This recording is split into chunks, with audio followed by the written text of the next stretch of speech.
আপনি যদি 2024 সালে এসএসসি পরীক্ষার্থী হন অথবা আপনার পরিবারের কেউ যদি এই পরীক্ষায় অংশগ্রহণ করে থাকে তাহলে এই ভিডিওটি মাস্ট বি আপনার দেখা উচিত। বন্ধুরা, আজকের ভিডিওতে আমি আপনাদেরকে দেখাবো কিভাবে আপনারা কোনো ঝামেলা ছাড়াই আপনাদের এসএসসি পরীক্ষার রেজাল্ট দেখতে পারেন।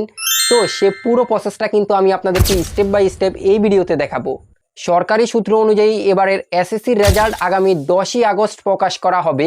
রেজাল্ট দেখার অনেকগুলো মাধ্যম রয়েছে, যেমন আপনারা এসএমএস এর মাধ্যমে কিন্তু আপনাদের এসএসসি পরীক্ষার রেজাল্ট দেখতে পারবেন, আপনারা ওয়েবসাইটের মাধ্যমে আপনাদের এসএসসি পরীক্ষার রেজাল্ট দেখতে পারবেন।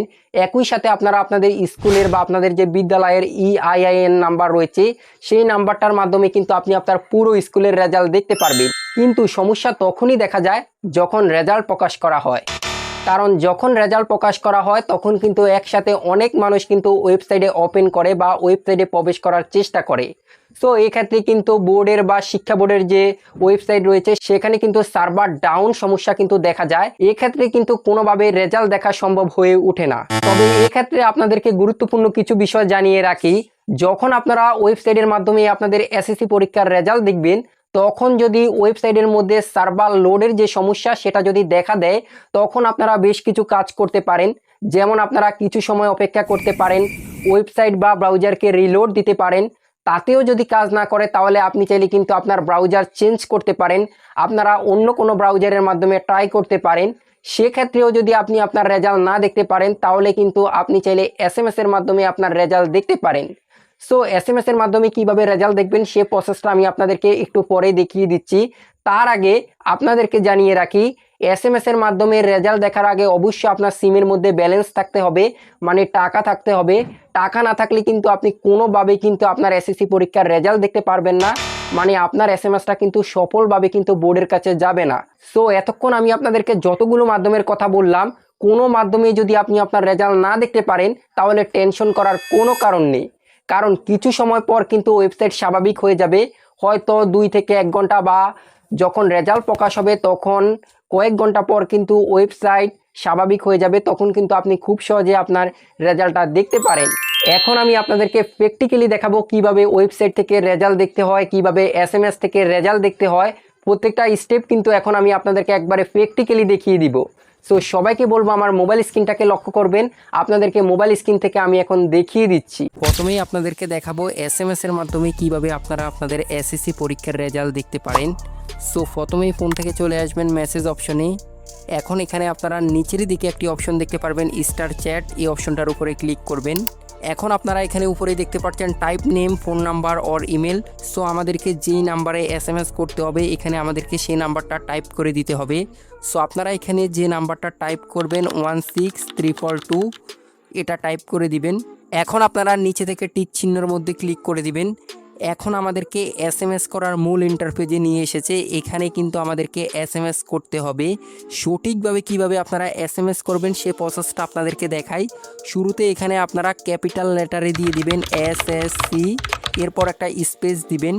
এখন এখানে আপনি আপনার বোর্ডের প্রথম 3টা লেটার দিয়ে দিবেন, যেমন DHA। আপনি যে বোর্ডের এগেনস্টে পরীক্ষা দিয়েছেন সে বোর্ডের প্রথম 3টা লেটার দিয়ে দিবেন, এরপর একটা স্পেস দিবেন। এখন এখানে আপনার এসএসসি পরীক্ষার রোলটা দিয়ে দিবেন। অবশ্যই আপনারা অ্যাডমিট কার্ড অনুযায়ী রোলটা দিয়ে দিবেন এখানে। সো আমি রোলটা দিয়ে দিচ্ছি। রোল দেওয়ার পর আপনারা এখানে একটা স্পেস দিবেন। এখন আপনি যে সালে পরীক্ষা দিয়েছেন সে সালটা এখানে আপনারা উল্লেখ করে দিবেন। আমি এখানে দিয়ে দিচ্ছি 2023, যেহেতু আমি আগের একটা রেজাল্ট আপনাদেরকে চেক করে দেখাই। সো অবশ্যই এখানে আপনারা 2024 দিয়ে দিবেন। আমি আবারও বলছি, প্রথমে আপনারা এসএসসি এটা ক্যাপিটাল লেটারে দিবেন, এরপর আপনার বোর্ডের নামের প্রথম 3টা ক্যাপিটাল লেটার দিয়ে দিবেন, এরপর আপনার রোল দিয়ে দিবেন অ্যাডমিট কার্ড অনুযায়ী, এরপর আপনি যে সালে পরীক্ষা দিয়েছেন সে সালটা দিয়ে দিবেন।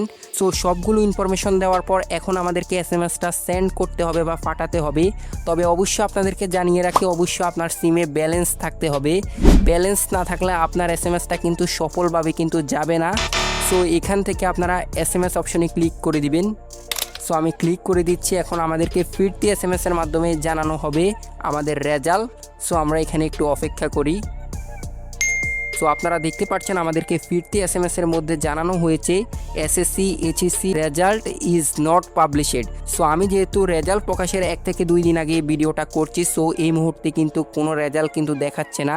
সো যখন রেজাল্ট প্রকাশ হবে তখন আপনারা ঠিক একই নিয়মে আমি যেভাবে দেখিয়েছি এভাবে যদি এসএমএস করেন তাহলে আপনি কিন্তু আপনার রেজাল্টটা কিন্তু পেয়ে যাবেন।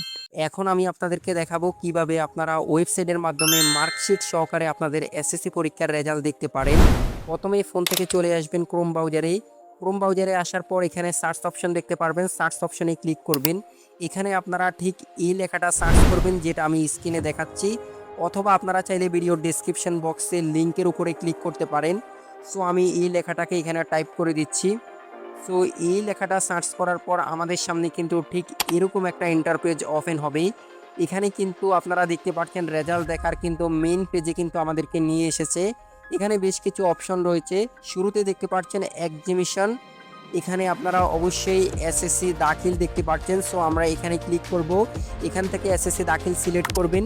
এরপর রয়েছে ইয়ার, এখানে ক্লিক করবেন, আপনি যে সালে পরীক্ষা দিয়েছেন সে সালটা এখানে সিলেক্ট করবেন। সো আপনারা 2026 সিলেক্ট করবেন, আমি এখান থেকে 2023 সিলেক্ট করেছি যেহেতু আমি আগের একটা রেজাল্ট আপনাদেরকে দেখাবো। সো আমি 2023 সিলেক্ট করে দিয়েছি। এরপর রয়েছে বোর্ড অপশনে ক্লিক করার পর আপনি যে বোর্ডের এগেনস্টে এসএসসি পরীক্ষা দিয়েছেন সে বোর্ডটা এখান থেকে সিলেক্ট করবেন। এরপর রয়েছে রোল, তার নিচে রয়েছে রেজিস্ট্রেশন নাম্বার। এই দুইটা কিন্তু অনেক বেশি ইম্পর্টেন্ট। সো অবশ্যই আপনারা আপনাদের অ্যাডমিট কার্ড অনুযায়ী রোল এবং রেজিস্ট্রেশন নাম্বার এখানে ফিল আপ করে নেবেন। সো আমি সবগুলো অপশন কিন্তু এখন ফিল আপ করে নিচ্ছি। সো সবগুলো অপশন দেওয়ার পর আপনারা আরও একবার দেখে নেবেন, তারপর আপনারা নিচে থেকে সাবমিট অপশনে ক্লিক করে দিবেন। সাবমিট অপশনে ক্লিক করার সঙ্গে সঙ্গে এখানে কিন্তু আপনারা দেখতে পাচ্ছেন আমাদের রেজাল্টটা কিন্তু চলে এসেছে মার্কশিট সহকারে। আমি আপনাদেরকে একটু জুম আউট করে দেখাই। সো আপনারা যদি এখন একটু নিচের দিকে লক্ষ্য করেন এখানে কিন্তু দেখতে পাচ্ছেন মার্কশিট সহকারে আমি কিন্তু এখানে রেজাল্ট দেখতে পাচ্ছি। একই সাথে এখানে কিন্তু আমরা দেখতে পারবো যে আমরা কোন সাবজেক্টে কোন গ্রেড পেয়েছি সেটাও কিন্তু এখানে দেখা যাচ্ছে। এখন আপনাদেরকে দেখাই কিভাবে আপনারা এখান থেকে মার্কশিটের পিডিএফ ডাউনলোড করবেন। পিডিএফ ডাউনলোড করার জন্য নিচে থেকে প্রিন্ট রেজাল্ট এখানে ক্লিক করে দিবেন। এরপর আপনারা উপরে 3 ডট দেখতে পারবেন, 3 ডটের উপরে ক্লিক করবেন। এখান থেকে সেভ অ্যাজ পিডিএফ এখানে ক্লিক করবেন। এরপর নিচে থেকে সেভ অপশনে ক্লিক করে দিবেন। সেভ অপশনে ক্লিক করার সঙ্গে সঙ্গে পিডিএফটা কিন্তু আপনার ফোনের ফাইল ম্যানেজারে কিন্তু সেভ হয়ে যাবে বা ডাউনলোড হয়ে যাবে। পরবর্তীতে আপনি যে কোনো কম্পিউটারের দোকান থেকে সেটাকে প্রিন্ট করে নিতে পারেন। ভিডিওটা দেখে যদি মনে হয় আপনাদের বিন্দু পরিমাণ উপকার হয়েছে তাহলে অবশ্যই ভিডিওতে একটি লাইক করবেন। এই ভিডিওটি আপনার বন্ধুদের সাথে শেয়ার করতে পারেন। একই সাথে আমরা কিন্তু প্রযুক্তিগত সকল ভিডিও কিন্তু আমাদের ইউটিউব চ্যানেলে ধারাবাহিকভাবে আপলোড করে থাকি। যারা ইউটিউব থেকে আমাদের ভিডিও দেখছেন চ্যানেলটি সাবস্ক্রাইব করে রাখবেন, ফেসবুক থেকে দেখে থাকলে পেজটি ফলো করে রাখবেন। সবাই ভালো থাকবেন, সুস্থ থাকবেন, আল্লাহ হাফেজ।